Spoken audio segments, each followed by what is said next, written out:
Hi everyone, welcome back to my channel. So ఇక్కడ చూడండి, number analogy మీద problems వచ్చినప్పుడు ఎలా చేయాలో నేర్చుకుందాం. 6:37 ఈజ్ యాజ్ 7:-- సో 6:37 అంటే ఇక్కడ 6 పక్కన 37 ఉంది. 37 స్క్వేర్ చేసి వస్తుందా, లేదా క్యూబ్ చేస్తే వస్తుందా, లేకుంటే స్క్వేర్ చేసినాక దానికి +1 చేయాలా, +2 చేయాలా, +3 చేయాలా, ఏం చేస్తే వస్తుంది అనేది చెక్ చేద్దాం. ఫస్ట్ నేను ఇక్కడ స్క్వేర్ చేస్తున్నా. సో 6 స్క్వేర్ అంటే 36. 36కి 1 యాడ్ చేస్తే 37 వస్తుంది కదా. సో 36 + 1 = 37 ఆన్సర్ వచ్చేసింది. నెక్స్ట్ ఇక్కడ సేమ్ 7 ఉంది కదా, 7కి కూడా చేస్తే వస్తుందా లేదా వన్స్ చెక్ చేద్దాం.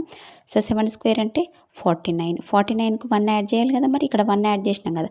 ఇక్కడ ఏ రూల్ చేసామో నెక్స్ట్ ఇక్కడ కూడా అదే రూల్ చేయాలి. So 49 + 1 = 50 is the answer.